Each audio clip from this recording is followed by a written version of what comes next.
बहुत समय पहले की बात है। एक छोटे से गांव में एक साधु बाबा रहते थे।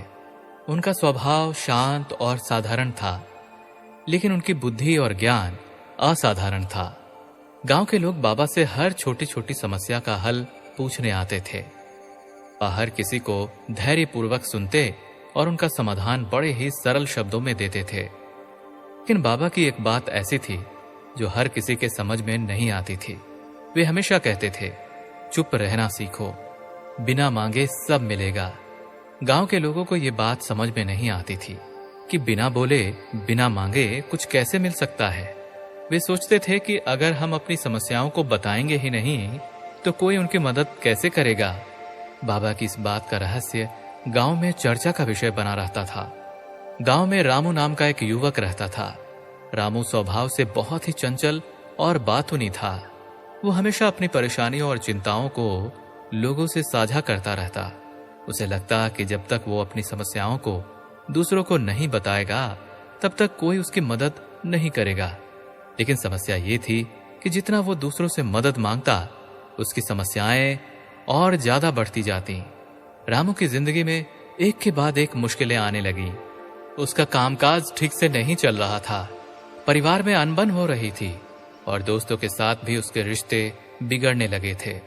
वो सोचने लगा कि आखिरकार उसके जीवन में सब कुछ गलत क्यों हो रहा है। उसकी परेशानी दिन ब दिन बढ़ती जा रही थी और कोई भी उसे सही दिशा नहीं दिखा पा रहा था। एक दिन रामू की मां ने उससे कहा, बेटा, तुम्हारी परेशानियों का हल साधु बाबा के पास है। जाओ और उनसे मिलो और अपनी समस्याएं बताओ। रामू को यह सुझाव सही लगा। वो साधु बाबा के पास गया और अपनी सभी समस्याएं उनके सामने रखीं। रामू ने कहा, बाबा, मैं बहुत परेशान हूं। मुझे समझ नहीं आ रहा कि मेरी जिंदगी में ये सब क्यों हो रहा है। मैं हर किसी से मदद मांगता हूं पर किसी से कोई समाधान नहीं मिलता। बाबा ने शांति से रामू की बातें सुनी और मुस्कुराते हुए कहा, बेटा, तुम्हारी समस्याओं का समाधान बाहर नहीं, तुम्हारे अंदर ही है। तुम अपनी परेशानियों को जितना बोलोगे उतना ही वे तुम्हें घेर लेंगी। चुप रहना सीखो, बिना मांगे सब मिलेगा। रामू ने आश्चर्य से पूछा, बाबा, चुप रहना कैसे मेरी समस्याओं का हल हो सकता है? जब तक मैं अपनी परेशानी दूसरों को नहीं बताऊंगा वे मेरी मदद कैसे करेंगे? बाबा ने जवाब दिया, बेटा, कई बार जीवन में सबसे बड़ी मुश्किलें तब आती हैं जब हम बहुत ज्यादा बोलते हैं और समाधान बाहर ढूंढते हैं। असली समाधान तो हमारे अंदर होता है और वो तब मिलता है जब हम चुप रहते हैं। चुप रहने से हमारा मन शांत होता है। अंत मन से हमें सही रास्ता दिखाई देता है। रामू को बाबा की बातें कुछ समझ में नहीं आई, लेकिन उसने बाबा की सलाह मानने का फैसला किया। बाबा ने उसे साधारण सी बात सिखाई, जब भी कोई समस्या आए सबसे पहले शांत रहो और चुप रहकर अपने मन की सुनो। जब तुम शांत हो जाओगे तो तुम्हें खुद ही समझ में आ जाएगा कि क्या करना है। रामू ने सोचा कि यह कैसे संभव हो सकता है, लेकिन उसने बाबा की बातों पर भरोसा किया और अपने जीवन में चुप रहकर समस्याओं का सामना करने की कोशिश की। अब वो हर छोटी बड़ी समस्याओं के बारे में लोगों से शिकायत करने की बजाय चुप रहने और सोचने लगा कि इसका हल क्या हो सकता। कुछ ही दिनों में रामू ने अपने अंदर एक बदलाव महसूस किया। अब वो शांत रहता और अपनी परेशानियों पर ध्यान देता। पहले जहां वो अपनी समस्याओं को लेकर घबराता और दूसरों से मदद मांगता, अब वो चुपचाप बैठकर सोचता कि समस्या का हल क्या हो सकता है। चुप रहकर उसने महसूस किया कि उसकी समस्याओं का असली कारण उसका खुद का बेचैन और अशांत मन था। जब वो शांत रहता तो उसे साफ साफ दिखाई देने लगा कि उसकी परेशानियां असल में उतनी बड़ी नहीं थी जितना वो उन्हें समझता था। रामू को धीरे धीरे समझ में आने लगा कि जब वो अपनी समस्याओं पर चुप रहकर ध्यान देता है तो समाधान उसके सामने आ जाता है। अब वो बिना किसी से कुछ मांगे ही अपनी समस्याओं का हल ढूंढने लगा। कुछ महीने बाद रामू का जीवन पूरी तरह से बदल चुका था। अब वो हर समस्या को शांत मन से देखता और बिना किसी से मदद मांगे ही उसका समाधान ढूंढ लेता। उसकी आर्थिक स्थिति में सुधार हुआ, परिवार में शांति आ गई और दोस्तों के साथ भी उसके रिश्ते सुधरने लगे।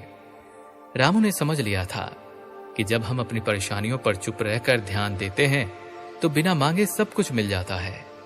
एक दिन रामू फिर से साधु बाबा के पास गया उसने बाबा को प्रणाम किया और कहा, बाबा, आपने जो कहा था वो बिल्कुल सही था। जब मैंने चुप रहना सीखा तो मुझे बिना मांगे ही सब कुछ मिल गया। मेरी जिंदगी की सभी समस्याएं धीरे धीरे सुलझ गईं और अब मैं पहले से कहीं ज्यादा खुश हूं। बाबा ने मुस्कुराते हुए कहा, बेटा, जीवन का यही सबसे बड़ा सत्य है। जब हम अपनी इच्छाओं और परेशानियों को व्यक्त करने से बचते हैं, तब जीवन हमें खुद ही रास्ता दिखा देता है। हमारी परेशानियां बाहर नहीं, हमारे मन में होती है, और जब हमारा मन शांत होता है तब हमें हर सवाल का जवाब मिल जाता है। रामू की यह कहानी हमें यह सिखाती है कि जीवन में चुप्पी और धैर्य का कितना महत्व है। जब हम हर बार अपनी परेशानियों को दूसरों से साझा करते हैं तो हमारी परेशानियां और बढ़ जाती हैं, लेकिन जब हम चुप रहते हैं और अपने मन को शांत रखते हैं तो हमें अपने सवालों के जवाब खुद ही मिल जाते हैं। चुप रहना कोई कमजोरी नहीं है, बल्कि ये हमारे अंदर की शक्ति को पहचानने का तरीका है। जीवन में कई बार हमें बाहर से समाधान ढूंढने की जरूरत नहीं होती, बल्कि चुप रहकर अपने अंदर झांकने की आवश्यकता होती है। जब हम चुप रहना सीख जाते हैं तब हमें बिना मांगे ही सब कुछ मिल जाता है। जीवन में हर समस्या का हल बाहरी नहीं, बल्कि हमारे अंदर ही होता है, और उसे पाने का तरीका है चुप रहना। कहानी का सार, ये कहानी हमें यह सिखाती है कि जीवन की असली सफलता और शांति तब मिलती है जब हम चुप रहना सीख जाते हैं। हर समस्या का समाधान तभी मिलता है जब हमारा मन शांत होता है। इसलिए जब भी जीवन में कोई कठिनाई आए तो सबसे पहले चुप रहकर अपने मन को सुने। बिना मांगे ही जीवन आपको वो सब देगा जिसकी आपको जरूरत है।